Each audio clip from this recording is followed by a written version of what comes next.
राधे राधे। जय श्री कृष्ण। ओम नमो भगवते वासुदेवाय नमः। आज को जो प्रसंग है एक मायने मनवंतरों को वर्णन है, यानी भागवत को 8वां जो स्कंद है एक मायने मनवंतर इत्यादि को वर्णन करेड़ो है।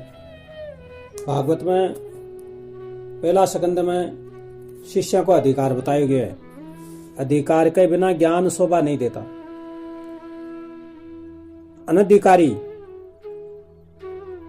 अनधिकारी मनुष्य ज्ञान का दुरुपयोग करता है। दूसरा स्कंद के माने ज्ञान को उपदेश करेड़ो है, वह मनुष्य मात्र का कर्तव्य क्या है यह बताया है। मनुष्य जीवन भोग भोगने के लिए नहीं दिया गया है, ईश्वर की आराधना करके ईश्वर को पाने के लिए मानव शरीर दिया गया है।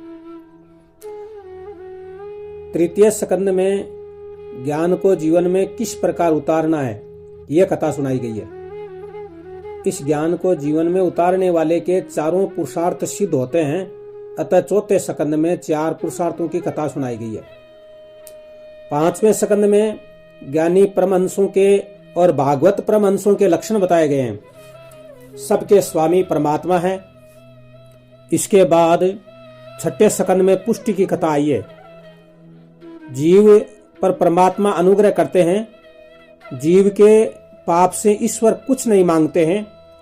ईश्वर निरपेक्ष है तो भी ईश्वर जीव पर कृपा करते हैं। मनुष्य जब अपने किए हुए पापों को याद करेगा तो उसको पता लगेगा कि जो कुछ उसे मिला है उसके लिए वह योग्य नहीं है। जब जन्म हुआ तब जीव शुद्ध था, पर जब उसमें समझ आई तब वह असत्य बोलने लगा।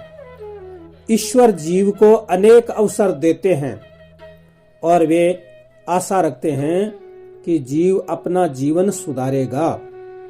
केवल कथा सुनने से लाभ नहीं होता, कथा सुनकर मनन करके उसे जीवन में उतारो।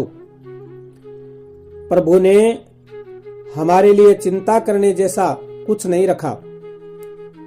ईश्वर की जीव पर अनंत कृपा है, परंतु जीव उसका उपयोग नहीं करता। पवित्र विचार करने के लिए प्रभु ने मन दिया है। जो मन शक्ति का दुरुपयोग करता है वही दैत्य है। मन में शक्ति है। जब जीव ईश्वर रूप में लीन होता है तब मन शक्ति का विकास होता है, पर जब मन विषयों में भटकता है तब मन शक्ति का विनाश होता है। ईश्वर जीव मात्र पर कृपा करते हैं, उसकी पात्रता से अधिक उसे देते हैं। 7वें स्कंद में वासना की कथा सुनाई है और बताया कि प्रहलाद की सद्वासना है, मनुष्य की मिश्र वासना और हिरण्यकश्यपु की असद्वासना है। हिरण्यकश्यपु को संपत्ति मिली और समय भी मिला, परंतु इन सब का उपयोग उसने भोग विलास में किया। शक्ति का उपयोग दूसरों को दुख देने में किया। मर्यादा के बिना भोग मनुष्य को रोगी बनाता है। भोग इंद्रियों को रोगी बनाने के लिए ही नहीं है, इंद्रियों को निरोगी रखने के लिए भोग है। अग्नि में लकड़ियां न डालना ही अग्नि को शांत करने का उपाय है। इसी तरह इंद्रियों को भोग न देने से इंद्रियां शांत होगी।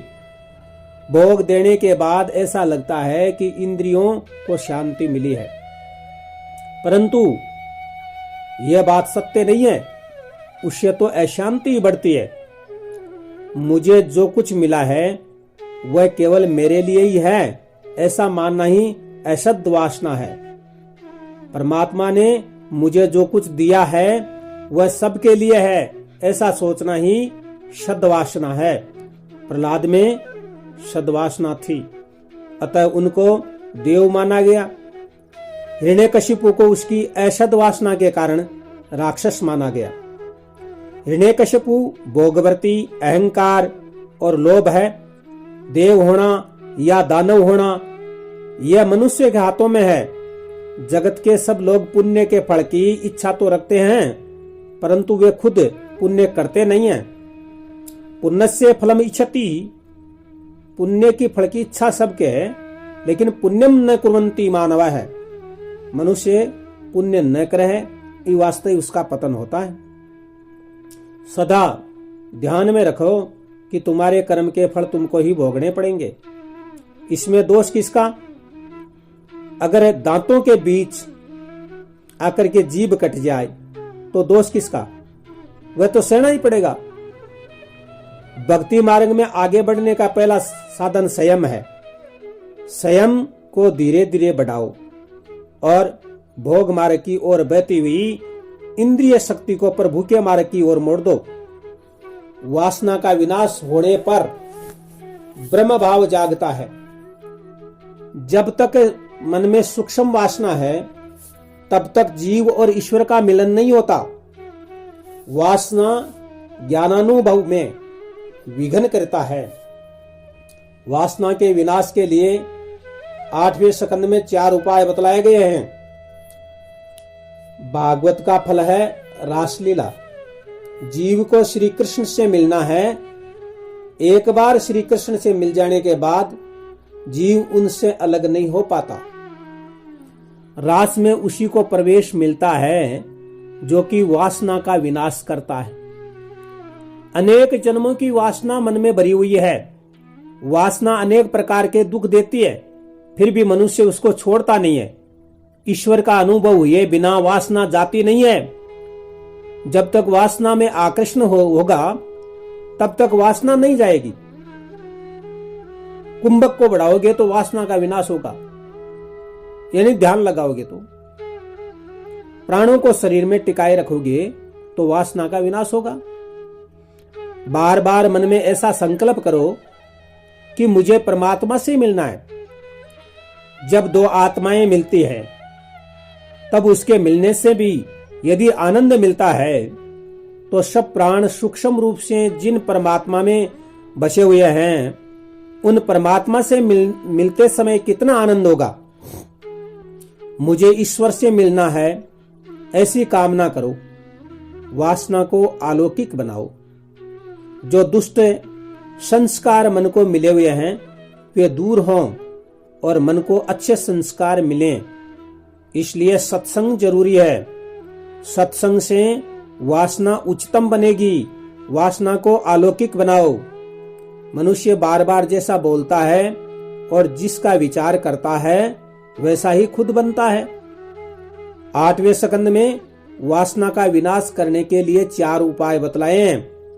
वासना का विनाश इन 4 उपायों से होता है। जब ईश्वर से दूर होता है तब वासना जागती है। सतत हरि स्मरण करने की आदत डालोगे तो वासना नहीं जागेगी। हृदय में यदि हमेशा राम का वास होगा तो वहां काम वासना नहीं आ सकेगी। हरि स्मरण की आदत रखने से वासना का विनाश होगा। यह सब ईश्वर का है और सबके लिए है, ऐसा समझोगे तो वासना का विनाश होगा। संपत्ति मेरी है ऐसा सोचने से वासना बढ़ेगी।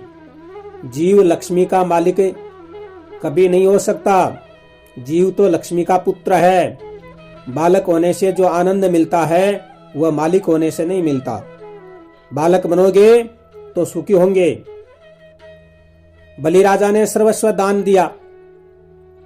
विपत्ति में स्ववचन का पालन करो। चौथा उपाय है शरणागति। यदि जीव भगवान की शरणागत में नहीं जाएगा और भगवान का स्मरण नहीं करेगा तो वह वासना का विनाश नहीं कर सकेगा।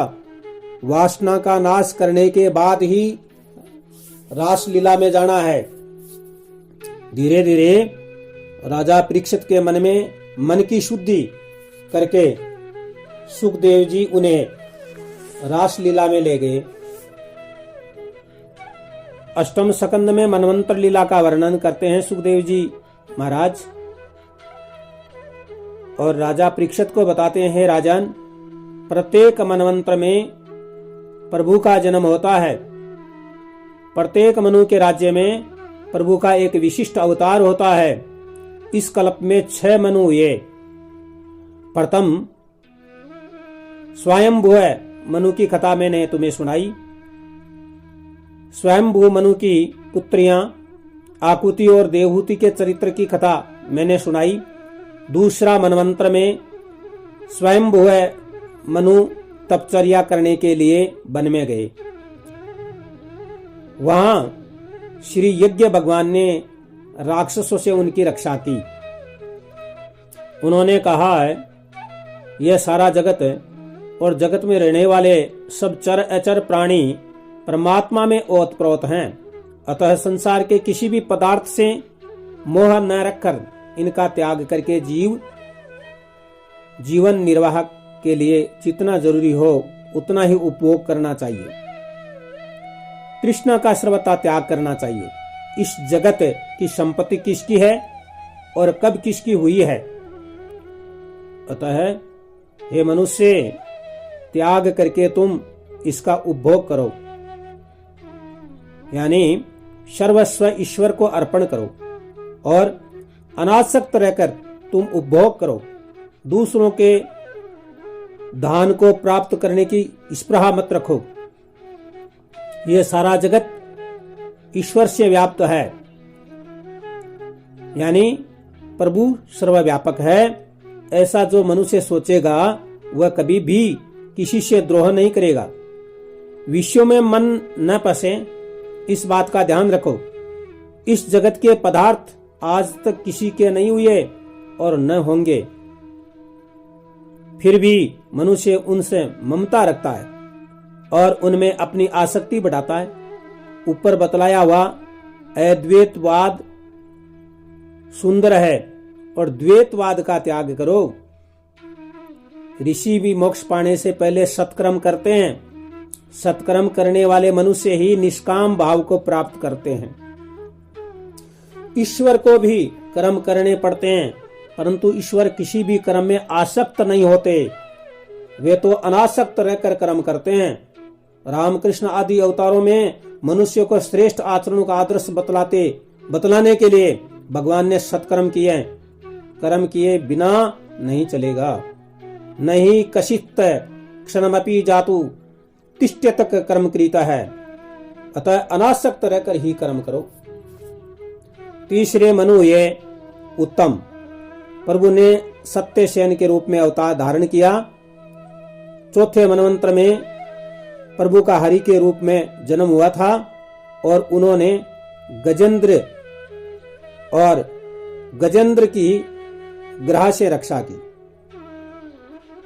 बोले श्री कृष्णचंद्र भगवान की जय।